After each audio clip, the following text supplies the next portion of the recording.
Starting. Hey, welcome to Moves Needle Lean Lunch. Moves Needle brings lean startup to the enterprise. I am your host, Aaron Eden, and I've got with me my co-founder, Brant Cooper.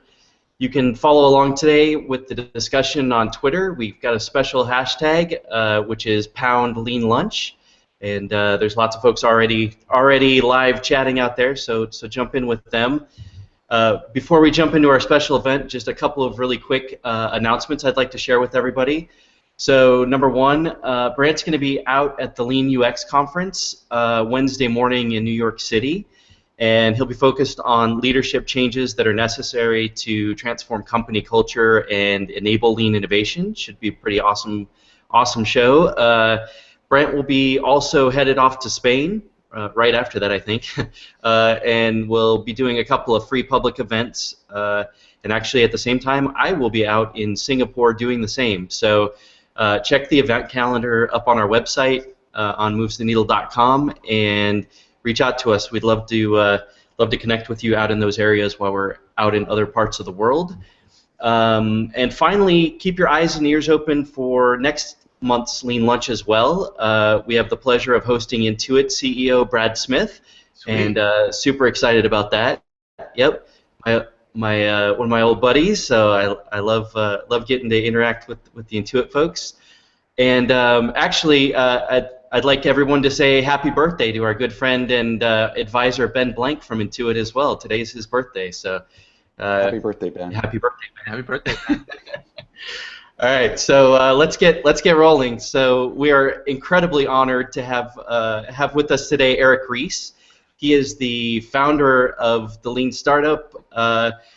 Lean Startup is absolutely amazing and changing the world, and lots of good stuff. I know that most of the people that are watching already know those things. And in addition, his Kickstarter campaign for the new book Leader's Guide is totally crushing it. One of the I think best performing Kickstarter campaigns for a book, as I hear. So congratulations on that.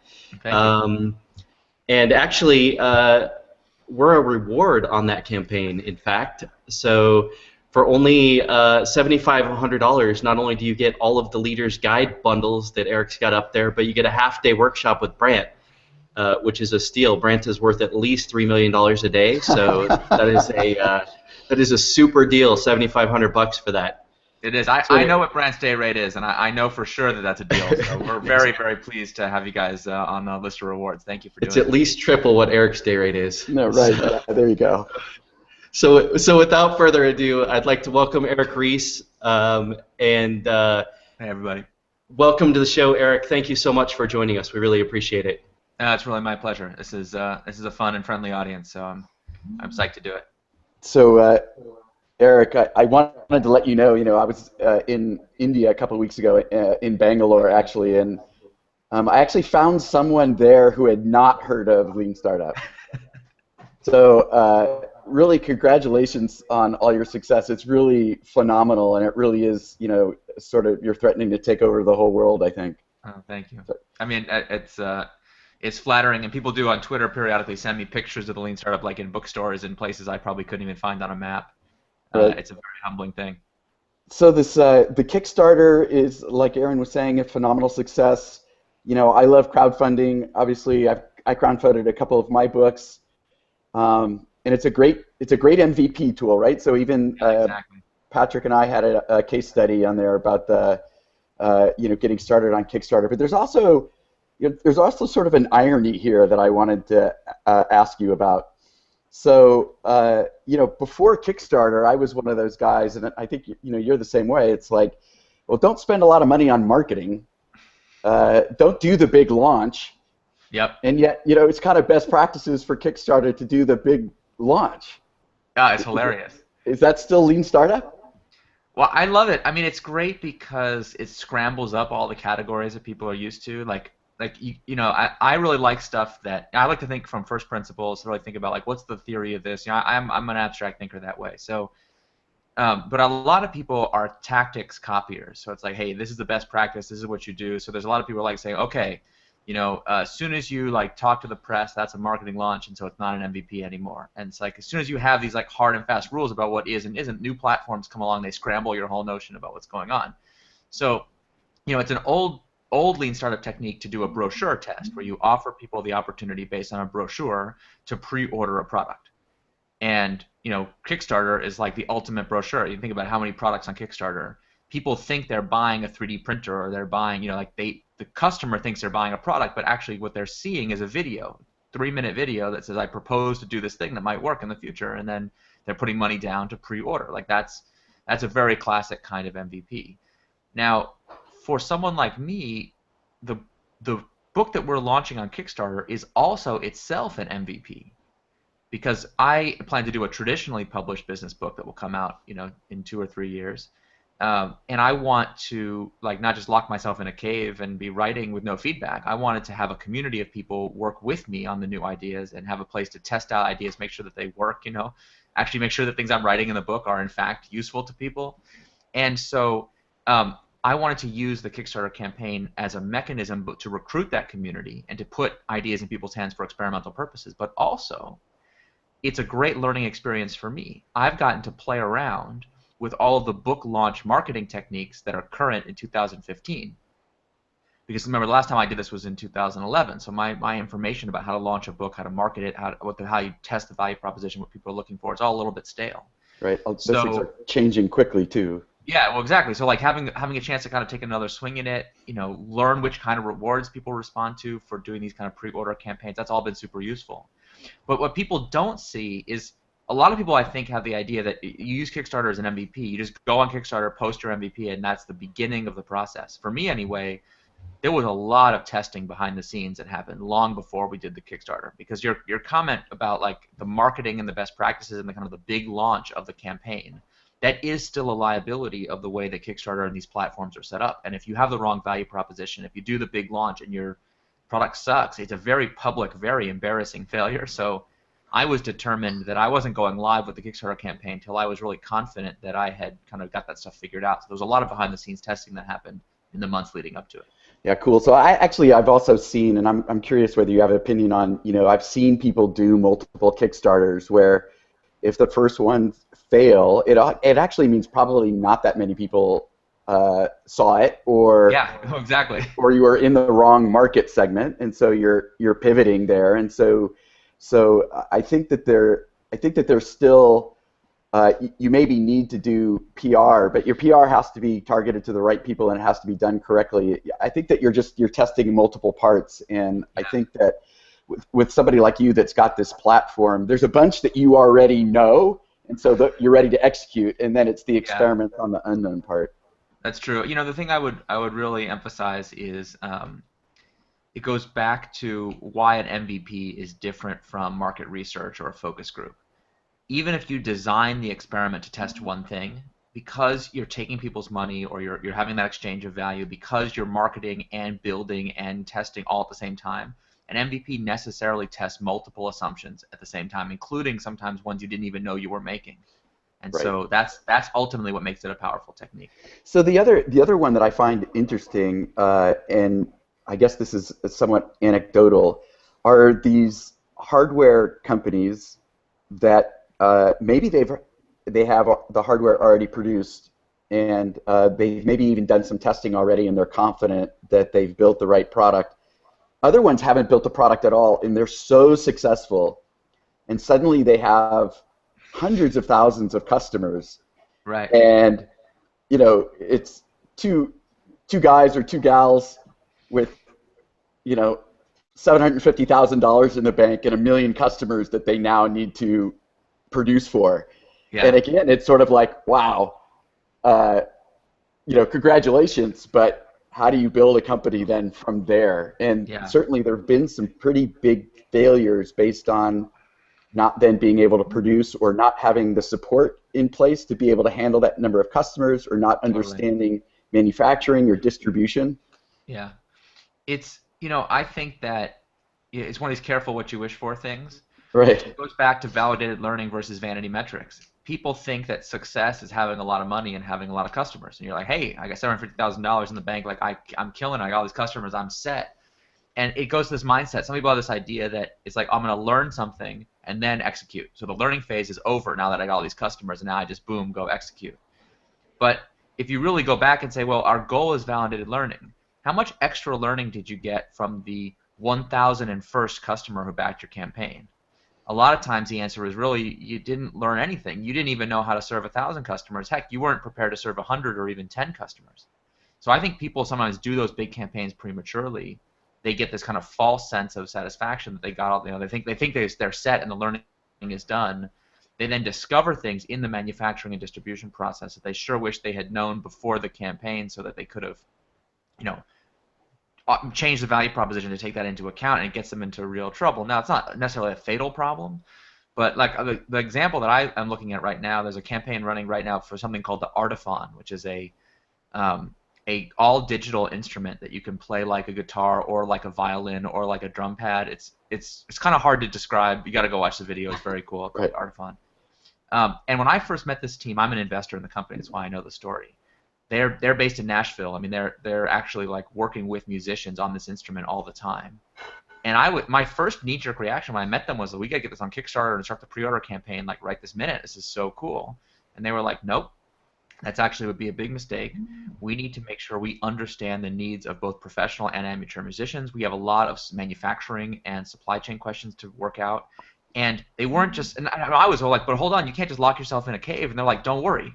We're in Nashville. People are using these instruments in musical performances all the time. We have a little workshop where we physically assemble them ourselves in Nashville. Like, they're getting a lot of testing and validation, and they're doing it in a really smart way, and they waited until they were ready to have a really successful campaign. They're one of the most popular campaigns on the site right now.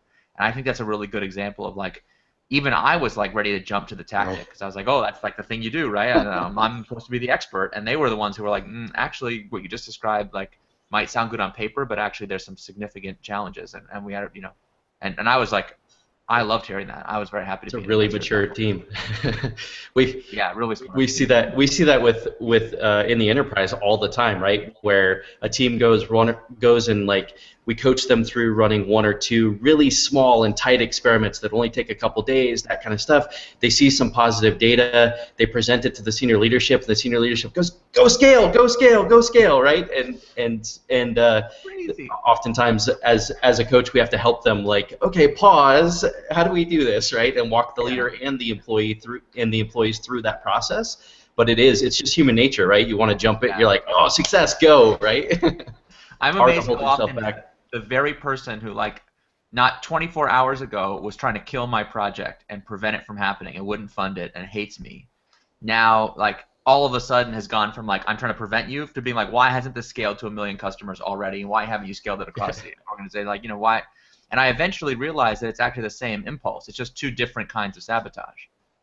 I failed at depriving you resources and keeping you at zero, so now I'm going to set impossible expectations for you to, make your thing instantly look like a failure instead of supporting you for success.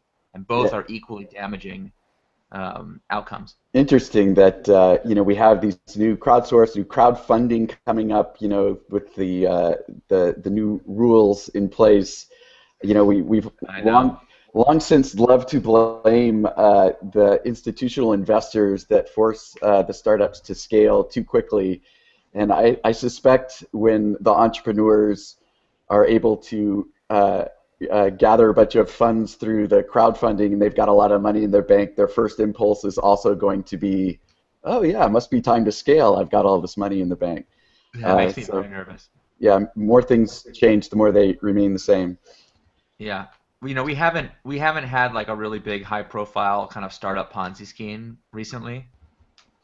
So I kind of feel like the memory of those kinds of securities fraud, from that like our grandparents used to warn us about, like it's faded, and people think that couldn't possibly happen in an age of digital information and transparency. And I just think that's a very optimistic view of human nature. So yeah, we got to be a little bit careful. Yeah, not to pick on India. India is going through exploding growth right now, but we are seeing, based on my visit there, some of their consumer e-commerce even millions of users, and the investors really trumping the vanity metrics in order to prop up stock prices and see if you can go public, which is in some ways exactly that, a Ponzi scheme, in the sense that I'm just trying to sell my overvalued shares to the next I sucker. know. As soon as you're raising money in order to raise the next round, like I as an entrepreneur, that always made me so nervous.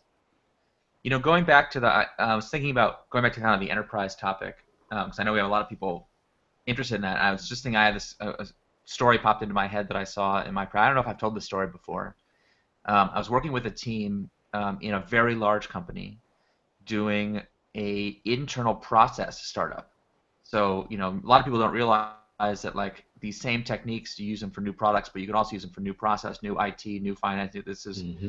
a new process. And the way the workshop was set up was we had them for like I think 3 days of intensive lean startup training, and at the end they would have to pitch to the senior executive in charge of their function their proposed new plan. So they kind of came in with it's an existing project that had a plan that was like classic waterfall, and from my point of view, like totally doomed. We worked with them, over 3 days to come up with a much better plan. And what was fascinating was this team was really afraid. The big boss that they had to present this plan to was like a very senior person in the company and like a very scary person, someone who controlled, some of the most key resources in the company, the kind of person who you really don't want to piss off. And I remember that the big boss actually called me personally when he heard that I was going to be leading the workshop to brief me in advance of how important this team was and how important this project was. And it wasn't like the other podunk projects I had done, elsewhere in the company with tiny businesses. It didn't matter. This was serious business, and he wanted to make sure I was properly briefed. So this was not I was even intimidated on the phone call. This is not an easy person to pitch to.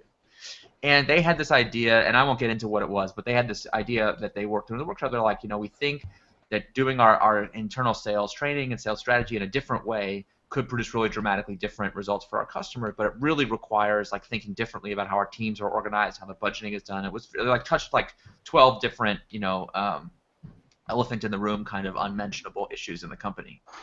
So they were very nervous, and I had to really be the one to be like, listen, let's propose to the big boss that before we go touch all those systems and we reallocate the resource and do all this pain, let's do the experiment to make sure this is actually a good idea, right? Like doing it for like one team, one process, in one location, like really doing a classic MVP, de-scope, de-scale will be a relatively easy experiment to do, and then we can measure its impact. And then once we know what the impact is, we can know how much cost we should be willing to endure to roll this thing out across maybe 2 locations or 3 locations. And the team internalized that message, and they got all excited about it, and so they agreed that they would present. So the big boss, now it turns out that because of the scheduling of the workshop, the big boss was on vacation.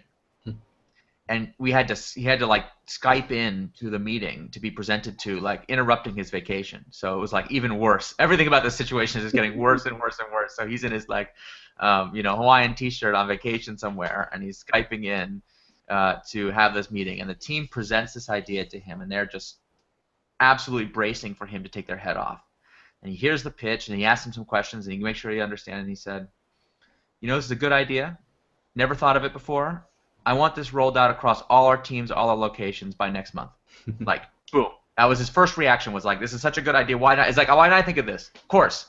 This is, of course, the better way. Let's go. And the team, I'll never forget this. To their credit, they said, listen, sir, with all due respect, 5 minutes ago when we thought you were going to hate this idea, what we presented to you was that, listen, it really makes sense to experiment and learn if it's a good idea before we scale.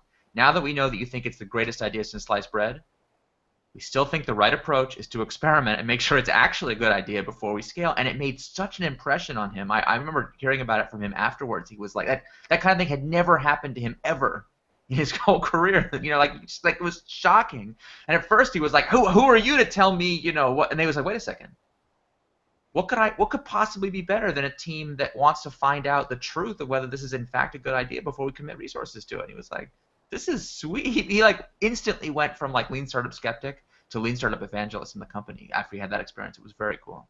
That's awesome. I think that still one of the most common questions we hear is how to get started in doing this in the enterprise, and I actually think that internal projects are often the best way to get started because there's a little bit less fear. It's not public. It's not, oh, how do we launch an MVP to all of our customers and sort of all those canards. It's really, how do we pull together a team that's solving an internal process, and you can get to a win quicker, and suddenly, oh wow, this stuff works.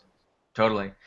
every company I've worked with, there's a company culture where there's like a dominant function. So like certain companies are engineering driven, others are finance driven, others are sales driven. Has a lot to do with, it tends to be like, who was the founder, what's the background of the CEO and the chief executives, how do you move up through the ranks, right? Like companies have these biases, and having your initial experiments with lean startup be aligned with those biases is very helpful. So like in a company that's engineering driven, they're going to want to see that this can work for an engineering project, not some podunk HR project. For a company that's finance driven, that may not be as impressive. So like a big theme for me, and this is like kind of what I'm in the middle of working on for the Leader's Guide, is just to help people understand that whenever this kind of transformation is successful, it's because the company made these ideas their own. There was a translation from like the generic lean startup into the specific version of it that makes sense in our company. And in some companies, it's not even called lean startup. In fact, I was just talking to a manager at a very famous tech company who I won't name, who told me that he had spent a lot of time banging his head against the wall trying to get people in that company to adopt lean startup and was getting nowhere. And finally, someone senior told him, listen, stop talking about lean startup. Those terms are forbidden here. Okay? I never want to hear you say it again. It's like, we don't believe in that. It's garbage. Whatever. Like, it's not acceptable. Not invented here. Don't want to hear it. And he was like, okay, no problem.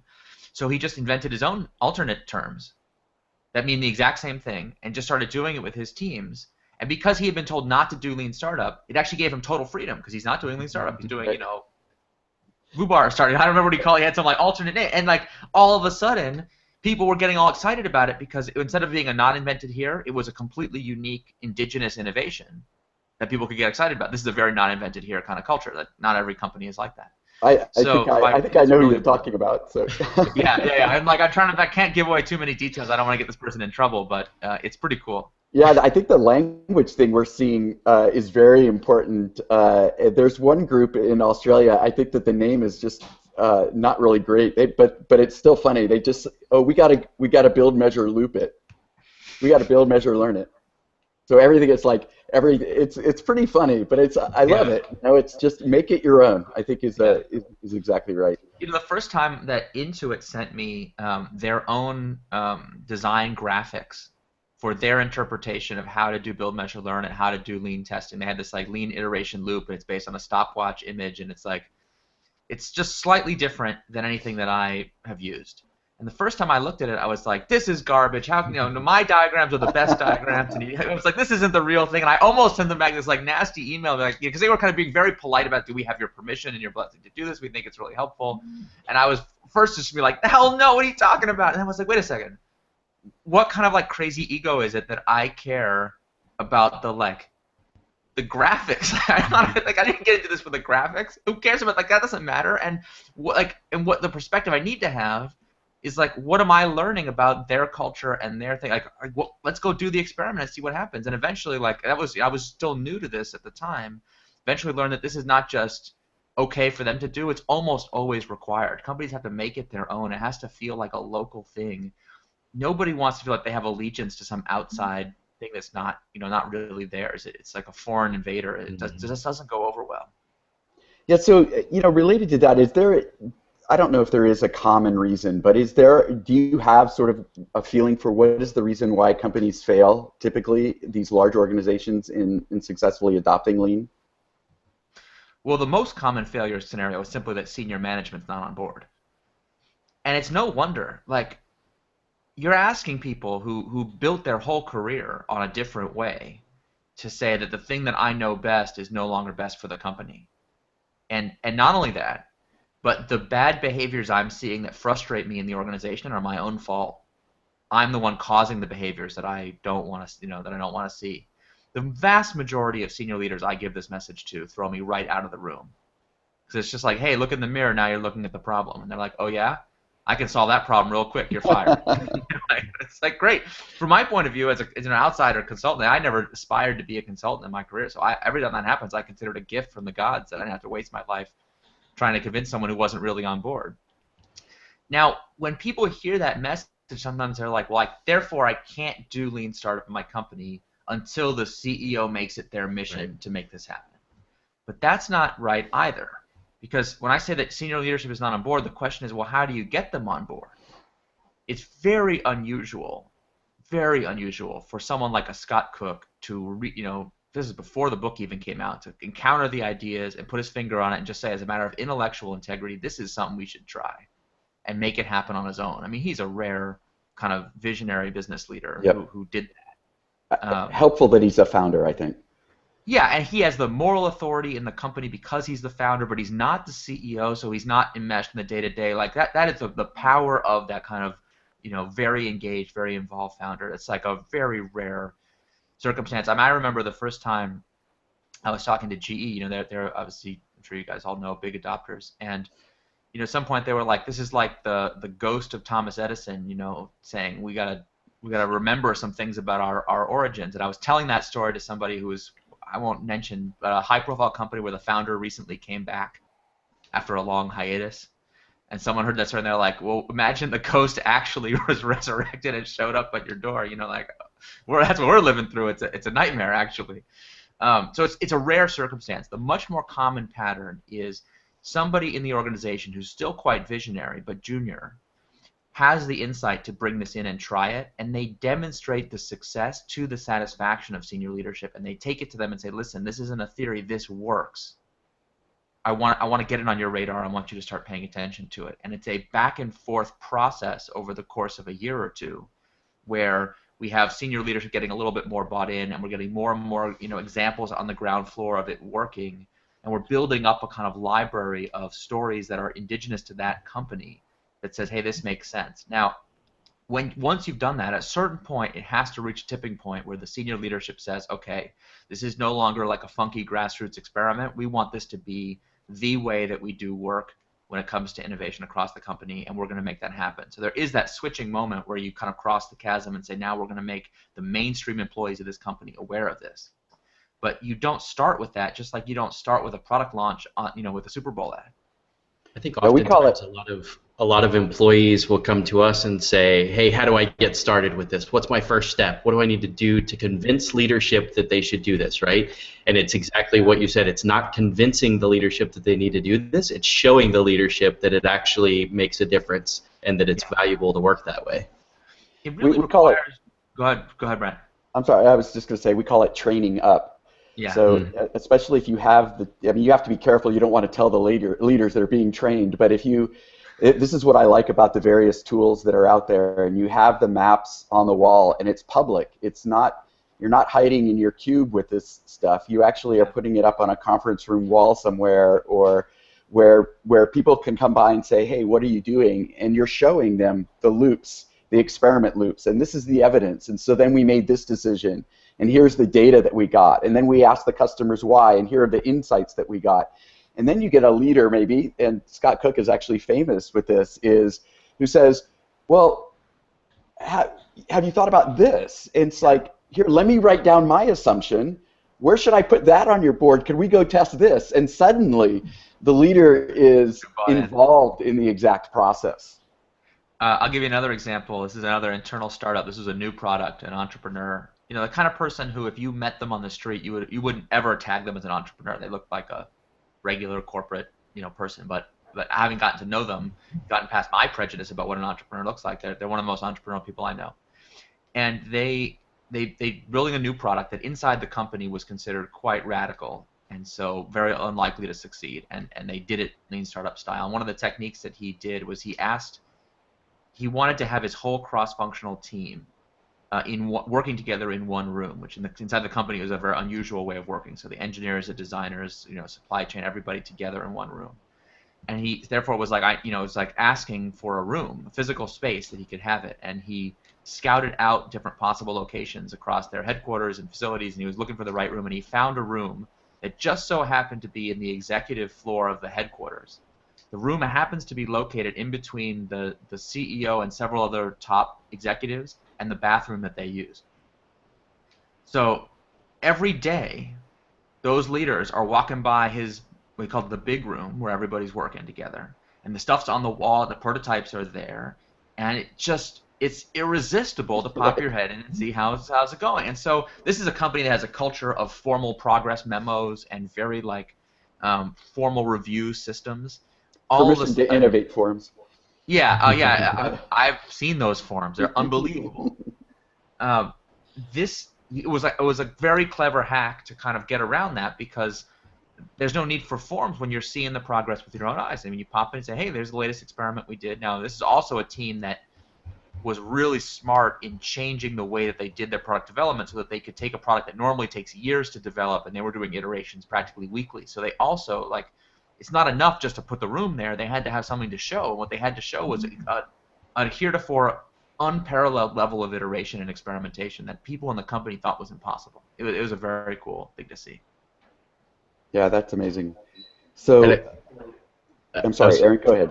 I had sort of a funny add-on to that. One of our clients called me the other day and said, "Hey, I have a really strange question for you." He said, "We've got these like 80 people all in the same room working together. They've got posters all over the place. We had the fire marshal come in, and he said we need to reduce our paper usage to 50%. Like, do you have any digital tools we can start using?" Said, I think I've seen it all now. That's really funny. What's funny is because that's actually the opposite. Most people go too quickly to the digital tools, and they bypass the whiteboards and the 3x5 index cards, and that's an old lean mistake going back to the like MRP days. Most people who don't know manufacturing know this, but there was a fad for a while in the early days of IT to come in and do these really complicated IT systems that would plan out all your material requirements and notify your suppliers when you needed something and build this like master plan that as long as something unexpected happened, the computers could like accurately predict exactly who should be doing what when. It was like a kind of early version of totalitarian control of the supply chain. Everyone listening, and I think at this point recognizes the way that I just set this up, that this is not going to work, because of course, maybe today with big data you'd have a prayer, but we're talking about very, very primitive IT systems that were quite fragile. And a lot of the original lean senseis, when they were teaching lean manufacturing to American companies, one of the first things that they would do is they would come in and replace this like $5 million IT system with like a whiteboard and a pen.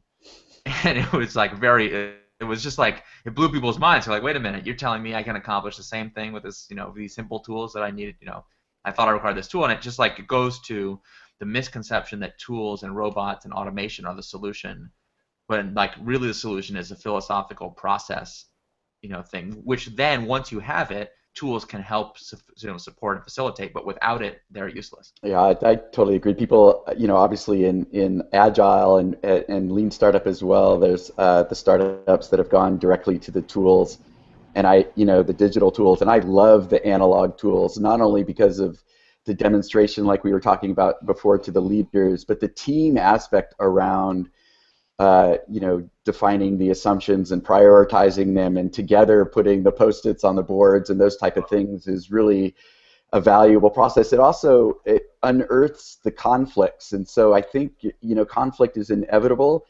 And if you have the teams working together, well, that's a great place to ingest the next experiment, is when you have the conflict there. So I think where we are now, the analog tools are for the win.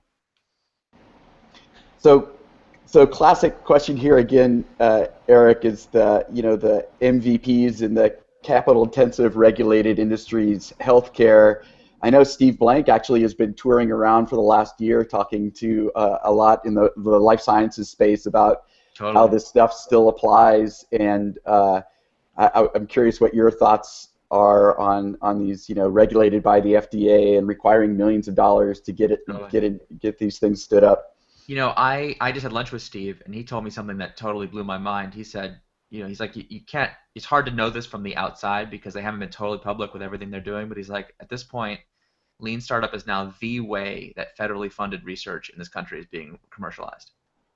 Wow. And I was like, oh my God, it's happening at NSF, at NIH, at DOE, it's happening even starting to happen in the Defense Department. I mean, it is, what he's accomplished there is really quite extraordinary.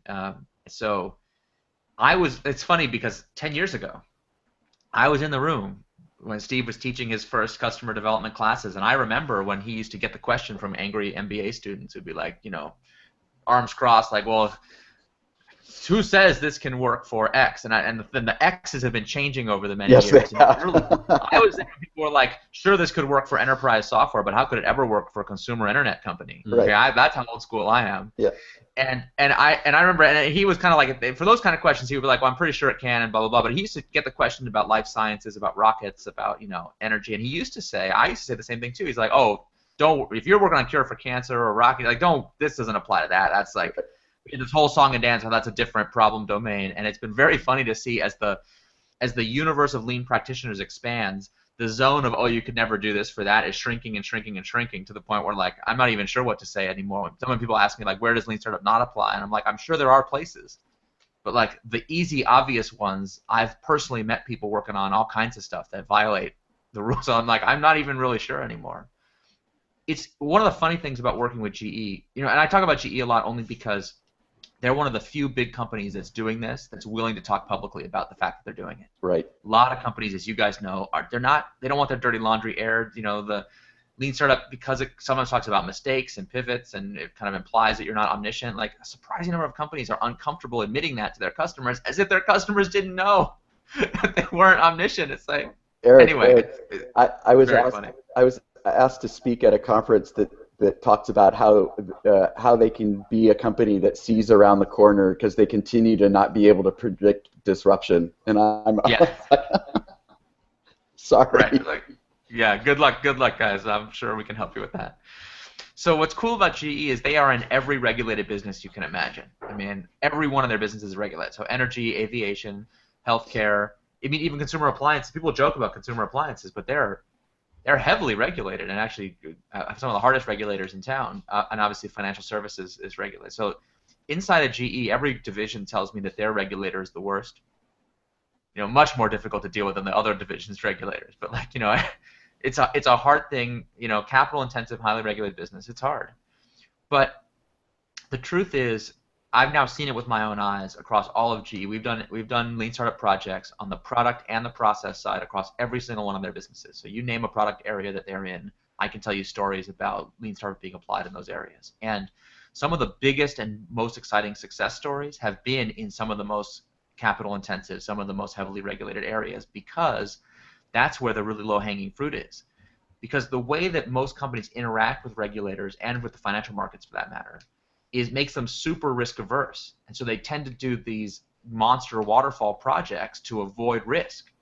But anyone who studied process engineering or optimal batch size concepts, is this idea called the large batch death spiral, where when a project gets to a certain level of complexity and certain size, it no longer ever makes sense for the person leading the project to actually ship it. It's always rational to just add one more thing and delay a little bit because you've had this massive sunk cost. And it's like, who wants to be the captain of the ship the day it launches and God forbid it might go down? Much better off delaying a little bit, and maybe you'll get promoted out of that job before it happens. So you see these projects, the historical projects, and this is not unique to GE. I see this in so many companies that because of the excuse of capital intensive, high risk, people delay and plus up. And what's great is I actually think the MVP approach is risk mitigating, because of course the waterfall process just does not mitigate the risk that you're building the wrong thing for customers. So I'll give you an example. This was hold on, I got to be careful what I can say here actually, because we're live on the air, and I do like to protect people's confidentiality. So let me fuzz out some of the details real quick of this story. Sure. This is a GE project, but I don't want to get into which business it is. But it's a product that they sell to regulated utilities, so it's quite expensive, quite capital intensive, quite regulated. And we were working on a project where traditional process would be to build a new version of this product. The traditional process was like something like 7 years. So, like, we're talking about a very long-term development process where there's a combination of material science and, like, people win Nobel Prize awards for working on the research that goes into these products at GE. So it's like that's the level of difficulty involved, and of course the cost is astronomical. And one of the things that I noticed was, in the energy business, efficiency is everything. And this is kind of a specific point, but in most product businesses, there's something about the specification that matters a lot to the technical complexity of the product. So in an energy product, it has to do with the efficiency. The more you ratchet up the requirement for the efficiency, the more difficult the engineering challenge is. And I noticed this funny thing where this team had gotten into a situation where they were being asked to predict the customer's desired efficiency, 5 years out when the product was going to be done. So they did this market research and analysis. They took all the competitors' best efficiencies and extrapolated them forward into the future and came up with kind of a worst case scenario. It has to be X% efficient. And then they would go to the engineers and say, okay, to build a product that's X% efficient, how long would it take? And the engineers would do the math and do all the requirements and the Gantt charts and everything and say, we think the research will take 7 years. And then they would go back to the marketing team and say, oh, we think, okay, we're ready in 7 years. And the marketing team would say, hold on. We did the extrapolation for 5 years out, but now we have to hit an efficiency target that's 7 years out. Do it, blah, blah, blah, blah, blah. Oh, now it's a higher efficiency target has to be hit. And it's like, okay, kick it back to the engineers. I don't know how long that's going to take. Oh, it's going to take 9 years. Well, you just sit there, right?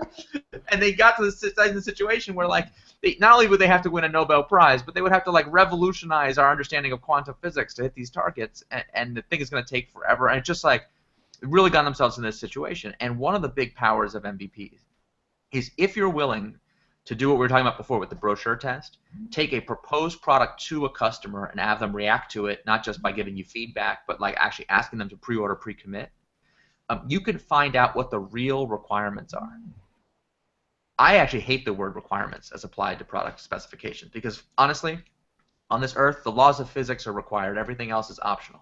Right. So at best, we have hypotheses. We think customers require this level of efficiency, but in this particular case, when they did these, they actually went to some customers and offered them the chance to pre-order. And there was a lot of commercial innovation also happening here to make all this possible. So I'm fuzzing out a lot of details, but for our purpose, what really mattered was they discovered that first of all, the efficiency targets they thought were critical to customers were not important.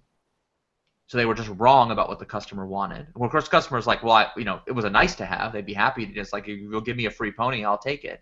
But when you force them to make a trade-off between efficiency and other aspects of the product, like its physical footprint, its weight, its installation time, and more importantly, the delivery date, because more efficiency means later delivery date, the customer was willing to make all kinds of compromises that the team was quite surprised about.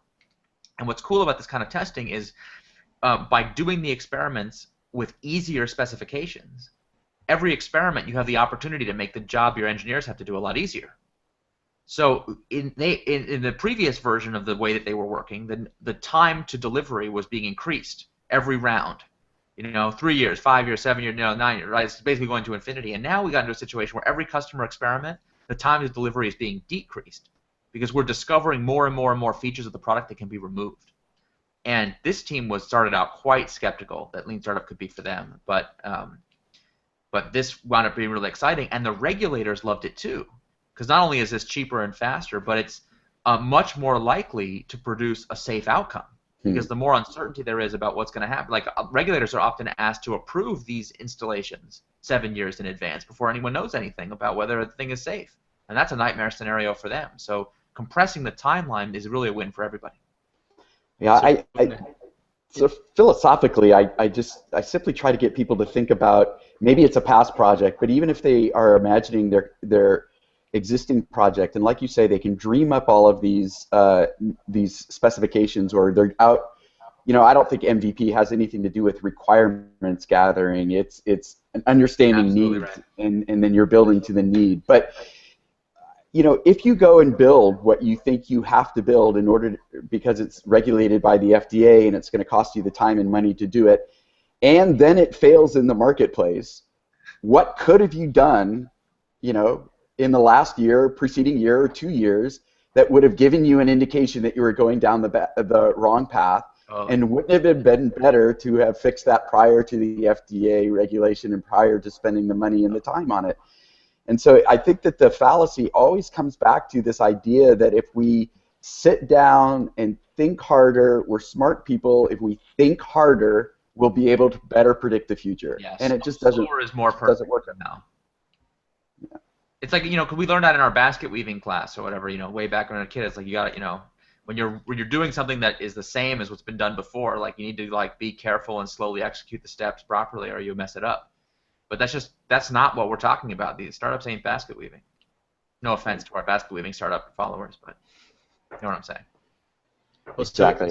so in those examples, you're saying that even in the capital intensive, highly regulated, crazy situations uh, that the scale of the MVPs can still be similar scale as the MVPs you'd run in other areas, right? So doing some of the landing pages and SEO type things and those kinds of things still perfectly fits over there It and can. It should can. run Now, at the same I pace. have to be really careful here.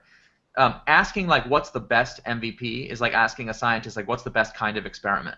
Right. It's like it's a context-free question that makes no sense because sometimes for some things you need to learn, you really need to build a large hadron collider, and that's just you want to learn about the It'll take a while. the deep natures of the quantum. Like there's certain things you want to run the experiment, you got to pay the price. Yep. But a lot of other experiments that you can run in your chemistry lab with a $12 set. So what's the best kind of experiment? Well, what are you trying to learn? And the competitive advantage of lean startup in most markets is that whoever learns the fastest wins. So I try to get people to think about not am I running experiments as fast as Facebook or some other company, but like am I running experiments, am I learning faster than my competitors? And like a very common story I hear these days in America is that American manufacturing companies. I've heard this exact story across a lot of different industries.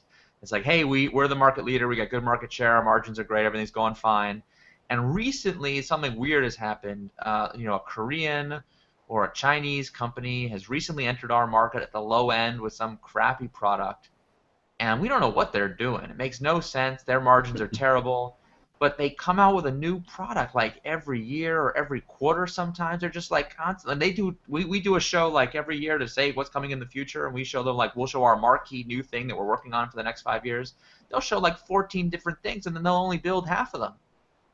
And what's going on? And I'm like, well, why are you telling me this story? They're like, well, seems like they're growing their market share at our expense. But it doesn't make sense. Why is that? And of course, anyone's read, the Innovator's Dilemma or any of these books would be like, yeah, when Samsung enters your market, and you got to remember where they're coming from. They compete in chips and memory and consumer. They're in the world's worst business, right? Semiconductor businesses are incredibly hard businesses because it's fashion driven. They think about phones. Customers can just decide they like the iPhone better this year, and you're totally screwed. But to produce an iPhone quality device, you have to have the supply chain to do like really capital intensive semiconductor production. So you have to both be like have all the technical and capital intensity of the semiconductor business, plus all the fads and extremely low margins of the fashion business. It's a rough business. So I'm like, I understand that you think that Samsung or one of these companies, when they enter your market, you think of them as the low margin crappy provider. But think about how, from their point of view, they're like, well, thank God it's not semiconductor. So these margins are amazing. So they can be excited about margins that would absolutely kill you. They think this is a great business for them to be in. And all of a sudden, their cycle time advantage that they bring just naturally from their consumer electronics background, even if they don't even do lean startup intentionally, just the inherent cycle time advantage that they have means that they're learning 10 times faster than you are, and you are in trouble.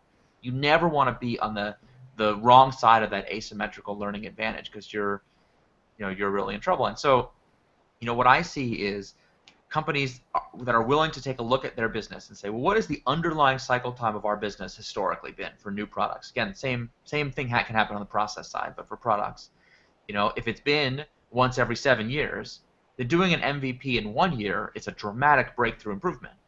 If it's been, every year, then doing an MVP in a month is a dramatic breakthrough in a bit. If you're in the software apps world where like it used to be conventional wisdom is you do a Scrum retrospective every month, then like doing a release in a day is a pretty big. So like you got to really understand like what is the cycle time compared to what is considered the standard in your business, and you want to be ahead of that curve, not behind it. Yeah, so this is what GE's published results are is cutting product development time in half and cutting costs in half, and so it really gets back to the lean manufacturing concept of continuous improvement, and so it's not just about building better products, it's improving the processes of building better products. That's well said. And so I was talking to a GE executive who had come up through manufacturing and supply chain, but was now a general manager. And they have an incredible program. I mean, it goes back to the Six Sigma days, as most cutting-edge manufacturing companies do, which is when you launch a new product, you immediately start the process of Kaizen to drive cost out of the supply chain. So you're basically always seeking margin improvement through continuous improvement in the manufacturing process to improve reliability, to get to the Six Sigma, like all the variations that you eliminate. People who have a manufacturing background know exactly what I'm talking about. And I asked him, do you have a comparable program for increasing margin by increasing the price premium that you charge customers? And he looked at me like, what does that have to do with anything? Like, what do you mean? That's marketing. That's not my department. I was like, well, margin is margin. What does it matter if you get a point of margin improvement through reduced cost or increased premium?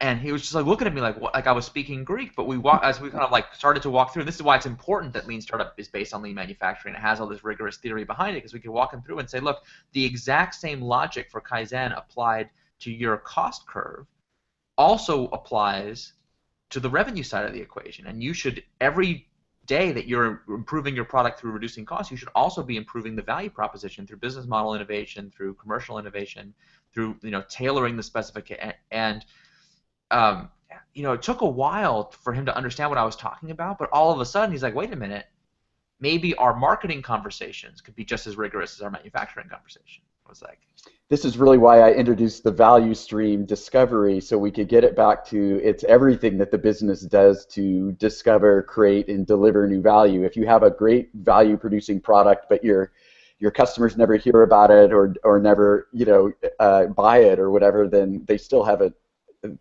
received that value.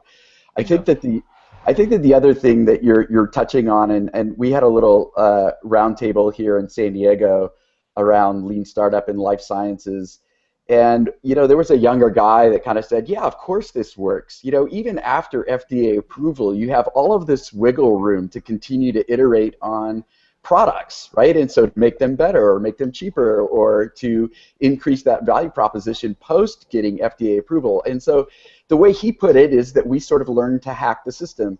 Now I want to say that in this context, hacking is a term of endearment. It's not like that they're breaking the rules or breaking the laws, but they're trying to push the envelope wherever possible in order to improve those processes that you're talking about. Totally. No, and I'll tell you funny. Since we're talking about life sciences and FDA approval, I'll give you another example of a company I was working with that was doing an FDA-regulated medical device. And one of the things I recommend, I talk a lot about this these days, is that you're going to build an internal startup. You have to build a cross-functional team. And that means every function that is necessary to produce the product has to be represented on the team on a full-time, dedicated basis. It's one of the most controversial and difficult things to get adopted in companies, even though it's not exactly a new idea. It's like everyone knows in theory that this is a good idea, but like that's the way that the budgeting and allocation HR process in most companies make this really hard. We can talk about the root causes another time, but suffice to say that was a recommendation. Now the entrepreneur in charge of this particular team looked at me and they were like, well, okay, I get that for design and engineering and maybe even for somebody on the, but like, you don't want me to have a lawyer and regulatory, and he had certain functions. He was like, but you obviously don't mean Just not them. The nasty functions. And I was like, oh no, I do. And it was a point of huge contention in the team. I wanted them to have a regulatory person on the team full time because it's an FDA regulated medical device, and they were like, you don't understand. The people in compliance hate us.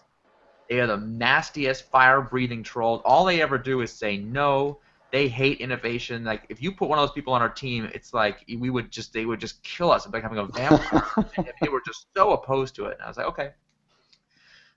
Long story short, they had some theory they had about how it wasn't going to be a problem, and then it was a problem, and it came around. And they're like, okay, but the person that we've been interacting with over in compliance is like, just hates our guts now. Wants us to die. It's just like that nastiness, and so they're like, but we're really nervous that what if that's the person that gets assigned to our project? And you could just see where this is headed, right? Who's going to get assigned full time? Of course, it's going to be that guy. It's going to be the fire breathing. Like it was absolutely. Now I was like, well, and I was like, listen, it's not going to be a problem. Don't worry about it. And they were looking at me like, you're going to put a vampire on our team? Like, I mean, they really were quite freaked out. We did this workshop. We did a lean startup training together for this team, and they brought this person onto the team. This is kind of his first exposure to lean startup, and he comes into the room. I mean, arms crossed, just like, this sounds like total garbage to me. Not a happy camper at all. And we're going through the day, and we're talking about MVPs and experimental design. And now, in the world of FDA regulated medical devices, one of the challenges with MVPs is there's a rule that says you cannot sell a product even for a pre-order before it achieves regulatory compliance. Right. That's the rule. So, they don't want you going off selling some unauthorized device to a hospital. So a lot of people think that means you can't do an MVP. And as we were going through the day and going through the process, this compliance person at a certain point was like, wait, you're telling me that I'm going to get to be part of designing these cockamamie experiments from day one so that the team does it? Because remember, from their point of view, the reason they're always saying no all the time is teams constantly walk into their office with a fully baked but completely ludicrous proposal that's absolutely a terrible idea that they've gone off, off the reservation, and their job is to protect the company from the unlimited liability. So he's like, you're telling me we could build liability limitation into the experiment from day one? I'm like, oh yeah, that's all. And he's starting to be like, oh, that's kind of interesting. Anyway, still arms crossed, but thinking about it. At a certain point in the day, one of the teams is saying, well, we got to do this MVP. We got to learn this thing. It's critically important. But, oh, shoot. Some of the teams like, oh, you forgot.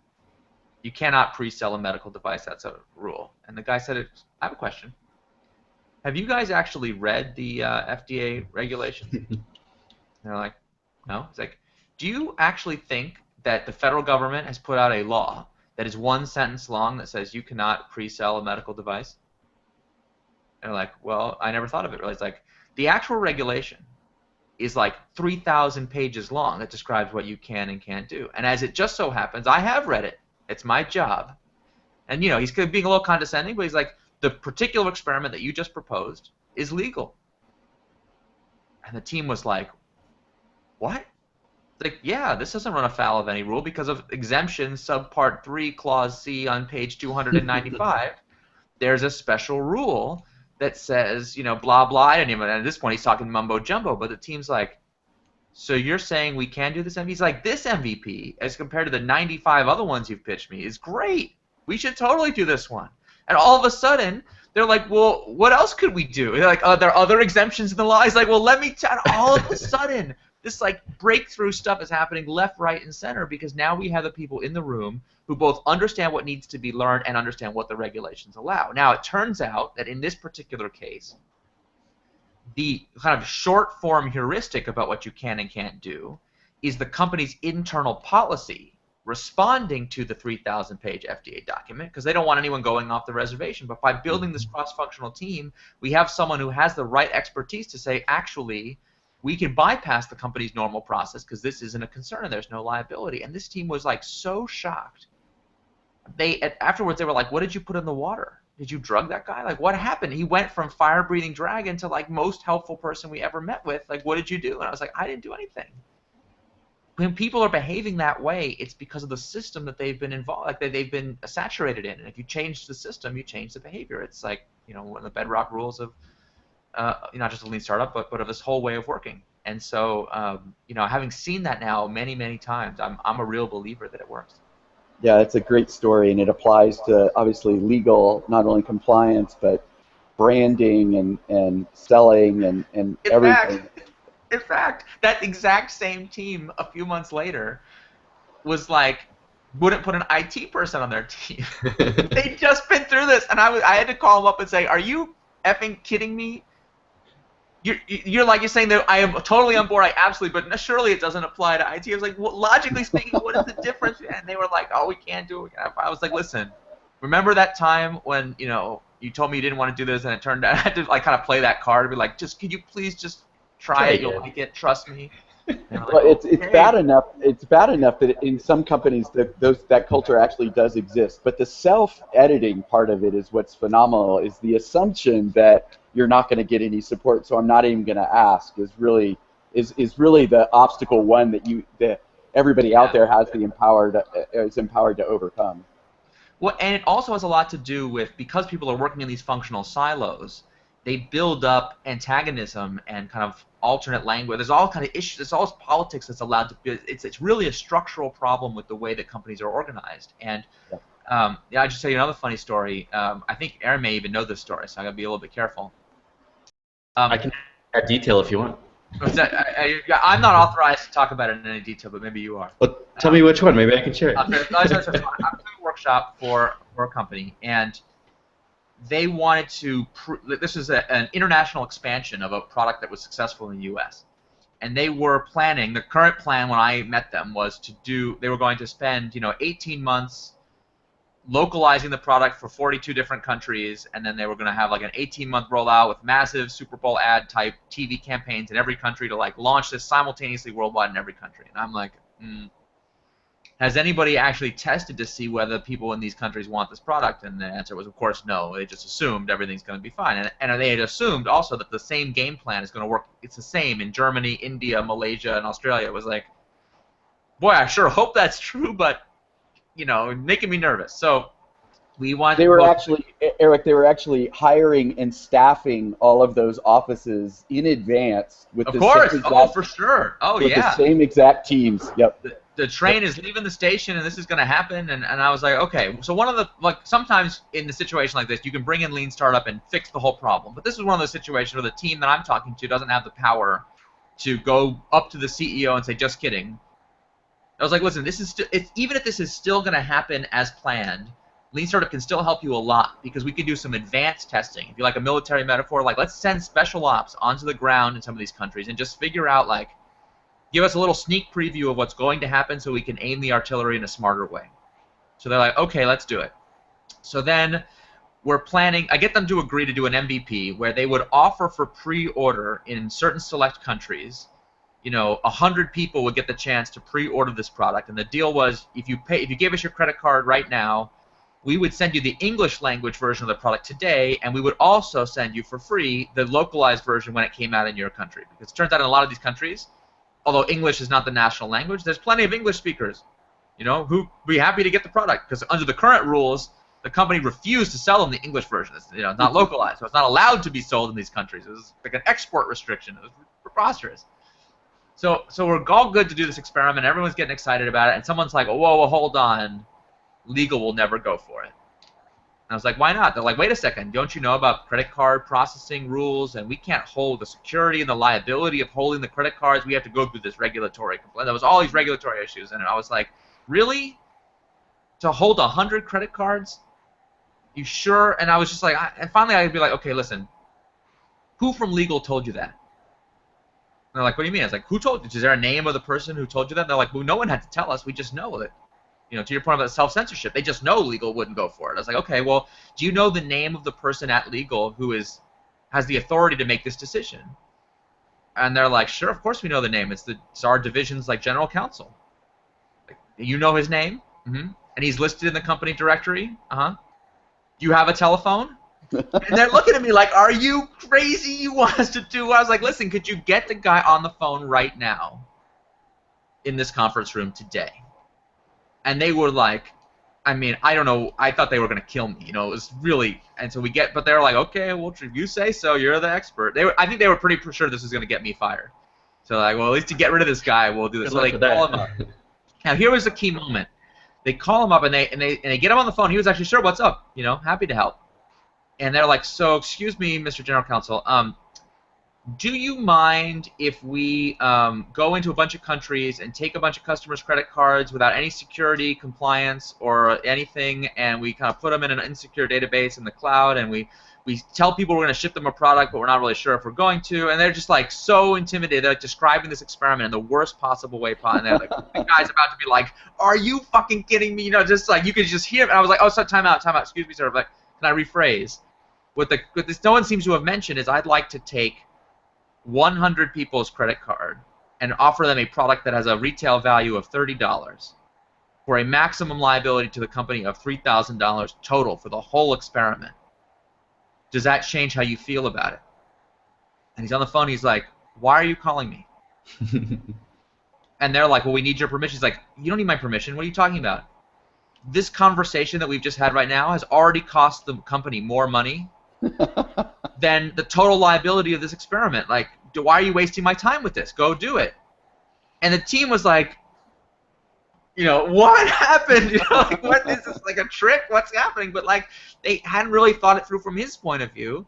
And anyway, long story short, in that particular scenario, we actually built for the company a series of guidelines from legal that said, if you meet these requirements, you are pre-authorized to run these kinds of experiments. And legal went from being part of the problem to part of the solution. It was very cool. That's awesome. There was actually one. one additional thing that happened afterward that was super powerful, which was that from all of that work, they were able to actually define a process for launching new locations. They were able to say, hey, the cross-functional team of people, sales, marketing, whatever, that needs to be on the ground to go and test these new locations needs to look like this, and here are the HR hiring specifications, and here are all these other things to then go and create a repeatable process around discovering whether new locations could be launched, and what to expect from those locations as well. So it ended up with a bunch of different positive impacts. I knew that you knew the story, but I didn't know that part of it. So that's awesome. I need to get that case study told somewhere on the record. Maybe we can work on that someday. We have it written. We're just waiting on approval. So let's talk. Okay, awesome. I can't wait. That's going to be awesome. That's a great story. You had half the story, and I had the other half. That's awesome. Perfect. Awesome. That's kind of teamwork we do here. It's an alley-oop. I trained the teams that were on the ground. So. Very cool. Cool. So, hey, I want to be respectful of your time. We're actually past what we had asked you for. Oh, really? Do we have time for another question or two, or should we run? Sure. Yeah. Let me just make sure I'm not supposed to be like on the phone or something right this minute. Yeah. Quick timeout for me to look at my calendar. No, I'm fine. I got a few minutes. Awesome. So yeah, take another question or two if we can. Do you have one ready, Brant, or you want me to throw one? If you got one ready. Yeah, so we got a couple questions from folks in the audience, really specifically around like metrics and measurements and those kinds of things. One of them is really like, hey, what are some of the types of metrics you should be looking at in situations where it's like maybe complex embedded systems or those kinds of things where the implementation cycles and the sales cycles are really long, or those types of things. But like examples of maybe some good ways to measure those. And then there was a second one that sort of dovetails into that, which was in a previous webcast you did. You talked a lot about NPV analysis and being able to take snapshots at given moments in time, and being able to compare burn rates and those kinds of things. And the question is, do you actually know of anybody that's doing that? So got kind of two. They're related, pretty close. No, this is a tricky topic to talk about because for people who are on the webcast who are new to this whole thing, I don't want to freak you out. Okay, this is not like it can sound. What I'm about to say is going to sound kind of complicated, and sometimes people are like, I can't do that. It's too hard. I'm not ready for the advanced level material, so I'm not even going to get started. And what I would tell people is, you can get a lot of success with Lean Startup if you just focus on the simple concepts of minimum viable product and pivots and build, measure, learn. And they just the very basic stuff. And over time, you will build up the capability to eventually do these more advanced techniques. So don't let the fact that there are advanced techniques freak you out. Just know that there's a sequencing to how these things need to be learned. It's actually, I was just looking at the part of, so what I'm working on in the Leader's Guide is not just laying out the material, but really showing from the leader's point of view, how do you train and coach people? How do you teach them these concepts in an appropriate sequence that they can digest one step at a time so you don't freak them out too much?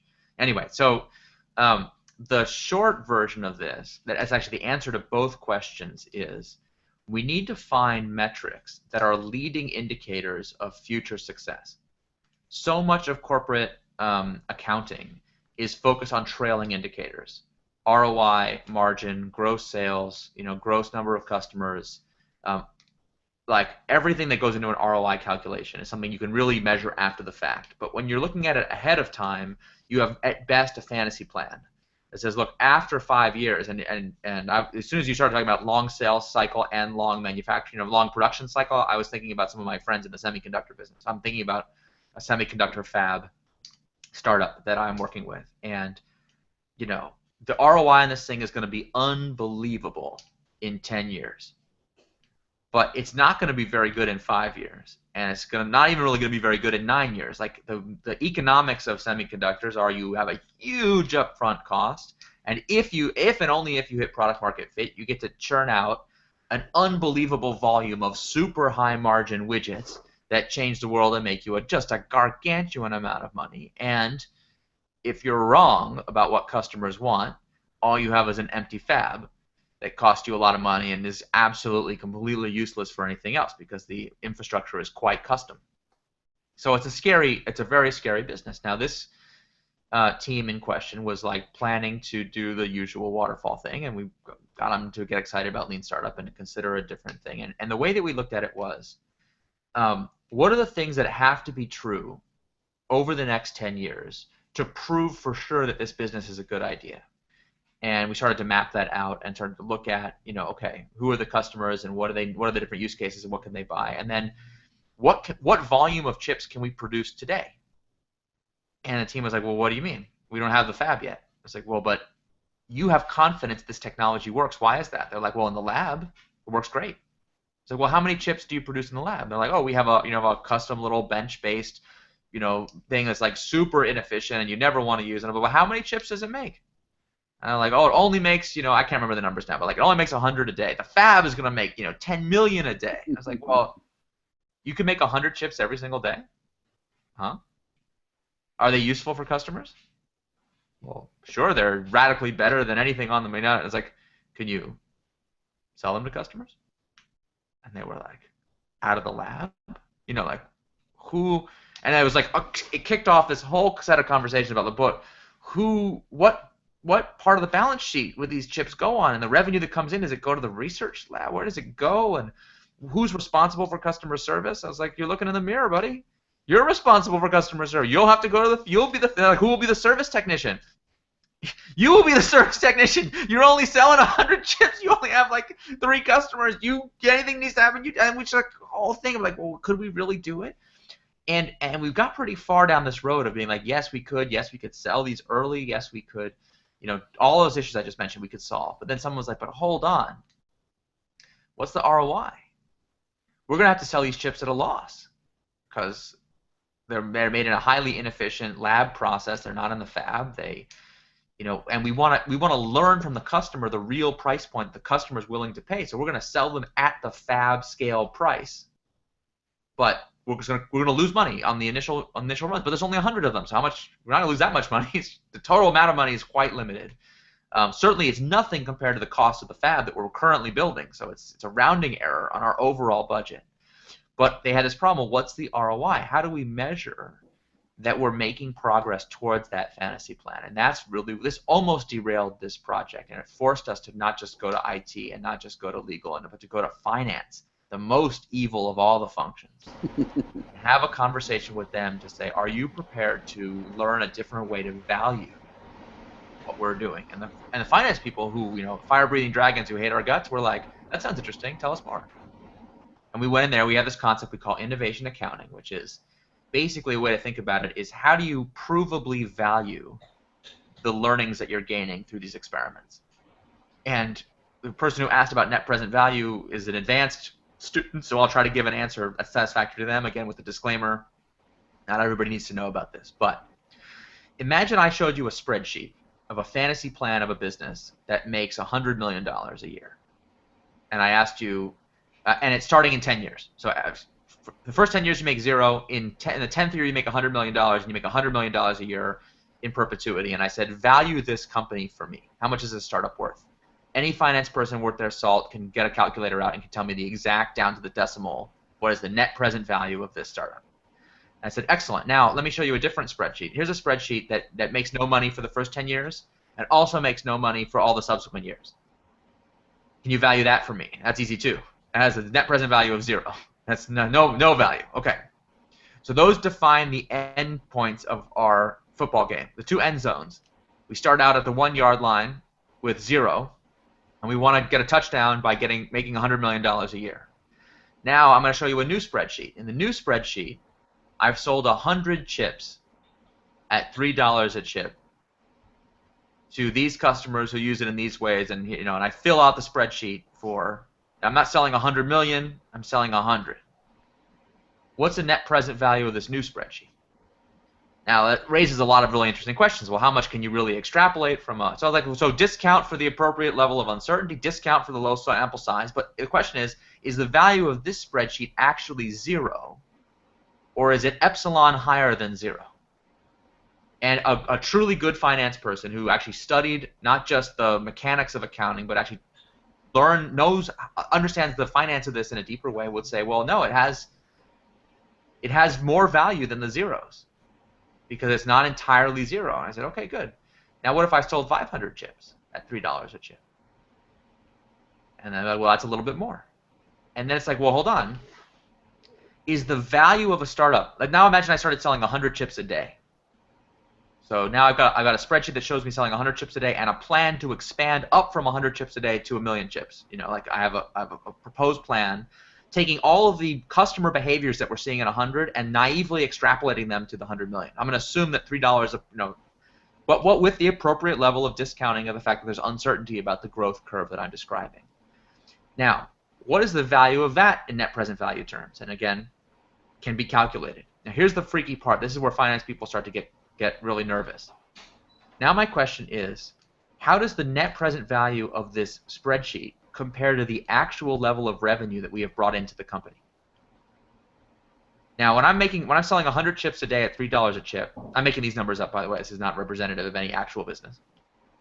I'm making $300 a day in revenue, and of course, because I'm carrying an R&D team and my actual present ROI on this project is totally negative because I'm spending money on salaries and we're still building the fab, for God's sake, and I'm only bringing in $300. So like traditional accounting would say this project is a failure, it's negative ROI, I should kill it. But I'm saying, can you value me not based on the gross amount of revenue that I have at this moment, but valued based on the net present value of this spreadsheet that is what I have, the consequence of what I've learned.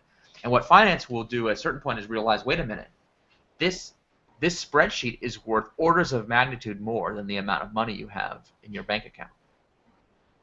And now we can have a real ROI conversation.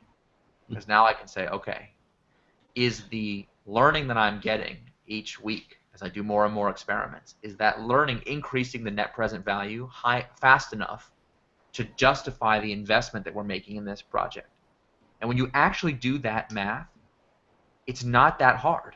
I mean, you're going to need a finance person on your team who does this. This is not for the faint of heart, and it's not for it's not for people who are scared of math. But it's not rocket science. It's not quantum physics. It can be done. And then you're really valuing your startup from first principles rather than based on comps. And then once you have that capability in your company, there's a lot of cool things that you can do with it.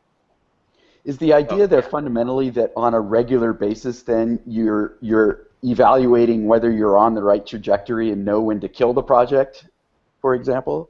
Exactly right.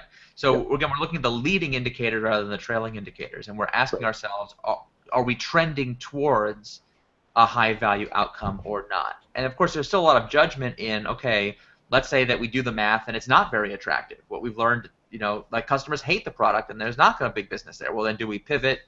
Do we persevere? Do we kill it? That there's still a lot of judgment and art and leadership required to navigate those issues. But at least we can start with a common set of facts that are transferable across departments, across functions, and in particular can be understood in finance. Because the vast majority of internal startups, this is true of external startups too, but especially internal startups, are killed by finance. At a certain point, as an entrepreneur, the worst habit you have is you like to spend other people's money. And so you spend someone else's money, one day they come and knock in and say, what did I get for my money? And you really don't want to say, I spent $3 million and I have $300 to show for it in revenue. Right. That's a bad scenario. Not to get too esoteric on this, but I mean fundamentally, don't you think that if companies, and I think that there are companies out there, there are examples of this, stood up essentially to Wall Street and said, listen, we are going to take some of our profits and put it into innovation, and so it will reduce our quarterly profits, but we think it's because we're going to get a 5-year gain on innovation.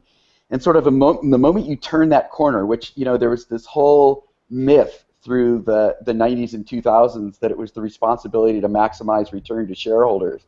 And if we just turned that around and said we're actually maximizing to customers, employees, and shareholders, and if we just stood up and said that, then if you're a shareholder and you don't believe that, you can sell your shares and move on.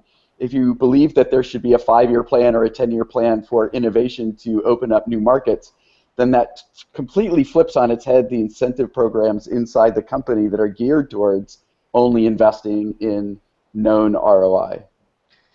You've raised a topic bigger than we could possibly answer now. I will say that when I'm not wearing my lean startup hat, this is something I'm working on. I don't have a lot to say about it right now, but I have this project called the Long-Term Stock Exchange, and the idea is to reform the public markets to incentivize long-term thinking on the part of investors and management.